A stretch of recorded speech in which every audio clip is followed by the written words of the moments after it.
နေ့ကတော့ကိုကြီးကမချူလေးပေါ့နော်ဒါဒေသပြလေးတွေလက်ဆောင်လာပြအောင်မေဂျီလာရောက်လို့ဆိုတော့လေကြုံဆုံးကြုံခိုက်ပေါ့နော်အမားကအရင်တော့တွေ့ဘူးလေပေါ့နော်ဒါကတော့အခုမှပြန်ပြီးတော့မှမေဂျီလာရောက်ပြီးတော့ကိုကြီးကဒါပေးရတာလက်ဆောင်ပေးတယ်အမား3တရားပေါ့တော့မှာတော့အများကြီးတွေ့ပါတယ်အားလုံးကြော်ရည်လည်းအရင်စားတယ် management တွေလည်းအရင်လုပ်တယ်အမားအခုကိုသိတယ်ပေါ့ဘယ်လိုပဲဖြစ်တာစိတ်ထဲတိတ်ကြော်သွားတာပေါ့နော်ကိုကြီးကမျက်နှာတစ်စီလက်ဆောင်လာပေးတာအမကိုယ်တိုင်တုံးကြည့်ပြောတော့ကောင်းတယ်မကောင်းဘူးမောင်တို့ပြန်ပြောနော်ပါနော်ဘလို့3နေနဲ့မှဘလို့ပြောင်းလဲလာတယ်အဲ့လိုလေးပေါ့နော်ဒါကတော့ကျွန်တော်အစီပြန်တဲ့လူတွေဝက်ချန်သမားသားဝက်ချန်အဲ့ဒါတောင်းရတယ်နော်ဒါကြီးကတော့ကျွန်တော်ကတင်းလိတ်သမားတွေပေါ့တင်းလိတ်ကိုအမဲသက်တို့ပြင်လာနေတဲ့ဆက်ပြောင်း2မျိုးထွက်တာပေါ့ဒီအောင်လေးရကြတာတင်းတိတ်သမားတွေ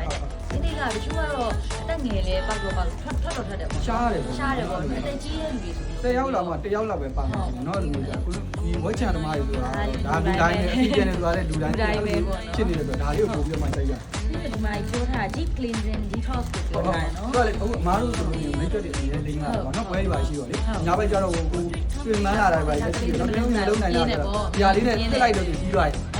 အဲ့လိုပြောတော့ပြင်းတယ်အဲ့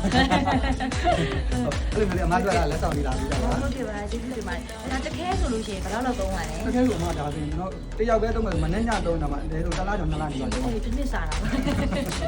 နှစ်စားတာတော့ကျေးဇူးတင်ပါတယ်လက်ဆောင်လေးလာပြီးတော့ဒီချာလေးသုံးကြည့်မယ်ပြီးတော့ကိုပေါ့နော်ဒီဘယ်လိုကြောင်းလဲလာလဲကိုသားရည်လဲဆိုရင်ပေါ့နော်ဒီစက်ပြလေးကသုံးရတာပဲဒီလားဒီလားနော်မရဟိုအားမနာနဲ့အဆင်ပြေတယ်ပြေဘူးလို့လည်းပြောပြေတယ်လည်းပြောပြေဆိုရင်ဘလော့လေးရိုက်ပေးမယ်โอเคဟုတ်မှာဟုတ်ဒီပါကျေးဇူးတင်ပါတယ်ဟုတ်ကဲ့ပါ